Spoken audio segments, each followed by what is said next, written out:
আমাদের এখানে নতুন নতুন ডং তৈরি হয়েছে। আমরা এখন আসার সময় একটা জায়গায় দাঁড়িয়েছি, নাম না বলি, সেই জায়গার মধ্যে একটা ক্যালেন্ডার লটকানো, সাঁটানো দেওয়ালের সাথে লিখেছে কি সলাত, দন্তীয় স দিয়েছে, নিচে ব দিয়েছে সলাত। আপনারা বুঝতে পেরেছেন? বেশি স্মার্ট কি হয়ে গেছে, বেশি স্মার্ট। বুঝতে পেরেছেন? কর কান মুসরাইতে পারি না আমরা। মাদ্রাসার মধ্যে হাদিস তাফসীর পড়ানোর লোক নাই, কিছুদিন পরে মাদ্রাসাগুলো বন্ধ হয়ে যাবে।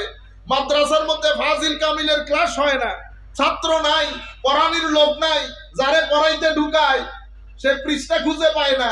সেই বাংলাদেশে তাফসীরুল কোরআনেরও অভাব নাই, হাদিসের দরস দেওয়ার লোকেরও অভাব নাই, নতুন নতুন ধর্ম শিক্ষার লোকেরও অভাব নাই। আপনারা বুঝতে পেরেছেন?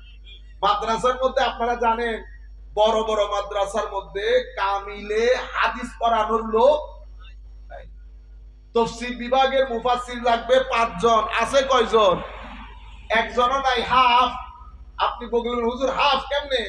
কারণ ওনাকে রাখা হয়েছে কোন রকম ধাক্কা দিয়ে চালানোর জন্য। ইলমে হাদিসের মধ্যে হাদিসের আলেম মুহাদ্দিস লাগবে মিনিমাম 4 জন, সেখানেও হাফ ধাক্কা দিয়ে দিয়ে চালাইতেছে।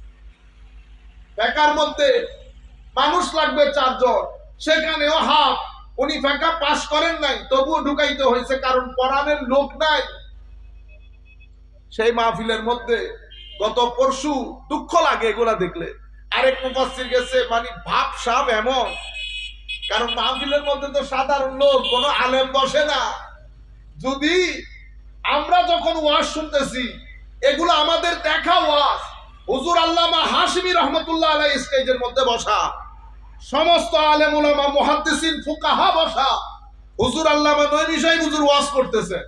কোন এক জায়গায় সাহাবায়ে কেরামের সংখ্যা 70 জন বলেছেন। হযরত হাশিমি রহমতুল্লাহ আলাইহির ছাত্র হুজুর উবাইদুল হক নঈমী বলতেছে, উবাইদুল হক, যাকে বলতেছে উবাইদুল হক, তাকে আমরা বলি শেরে মিল্লাত। শেরে মিল্লাত, যার সামনে বড় বড় আলেমদেরকে ওয়াজ করতে ভয় পাইতে দেখেছি, মাইক ছেড়ে দিতে দেখেছি, সেই শেরে মিল্লাতকে হুজুর হাশিমি বলতেছে উবাইদুল হক 70 না 72 জন ছিল। তখন বলতেছে আমার হুজুর বলতেছে 72 জন। জামানা খতম। এটা এখন আজি রং তামাশা, না কিতাব, না লেখা, না পড়া। মাহফিলের মধ্যে একজনের ভিডিও আরেকজন দেখে, আবার যার ভিডিও দেখে ওয়াজ করে তার নামও বলে না, তার নামও বলে না। মাহফিলের মধ্যে এমন ভাবে ওয়াজ করবে আপনার মনে হবে যেন এলম পত্র নিয়ে মাত্র আসমান থেকে নামছে। আজীব জমানা। কিছু তকরিরের স্টেজ থেকে তো ইচ্ছে করে উঠে চলে যায়, এমন এমন কথাগুলা বলে, আল্লাহ পাক জানে সে কোন ওহী কোন ইলহামের মাধ্যমে কথাগুলা বলছে। আজীব মাহৌল তৈরি হয়েছে। জমানা ছিল, এটা আমাদের জমানা।